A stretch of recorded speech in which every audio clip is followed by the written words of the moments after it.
மண்ணை கையில் வந்து சுத்தம் பண்ணி அதை செய்யணும்.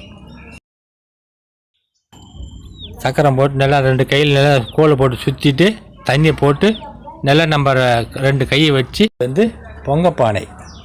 அந்த பொங்கப்பானை செய்வதற்கு கையை உள்ளே போட்டு சுண்டு விரலை வெளியே போட்டு அமுக்கி உள்ளேருந்து கையை போட்டு அப்படியே அமுக்கி தூக்கிக்கினே வந்து கொண்டாந்து அங்கே கொண்டாந்து போட்டு தண்ணி போட்டு ஒரு கையை ஒற்றைக்காய் உள்ளே விட்டுன்னு சொத்துக்காய் வெளியே வச்சுக்கின்னு அப்படியே செஞ்சுனே வந்தாக்கா கொஞ்சம் கொஞ்சமாக அப்படியே கை மேலே தூக்கினே வரணும். தூக்கினே வந்து பிறகு ஒற்றைக்காய் உள்ளே போட்டு சோத்துக்காய் மேலே போட்டு அப்படியே ஆள்காட்டி விரலும் கட்டு விரலும் போட்டு 2 விரலும் அப்படியே கொண்டு போய் தலைப்பை பிடிக்கிறோம். தலைப்பை பிடிச்சி டிசைன் பண்ணி அதை செஞ்சு இஸ்கேல் போட்டு அதை சுத்தம் பண்ணுறோம். இஸ்கேல் போட்டு அப்படியே கொண்டு போய் அந்த கனம் இல்லாத ஒரு திட்டமாக கொண்டு போய் செய்கிறோம். செஞ்சுட்டு அங்கே ஒரு கோடு போடுறோம்.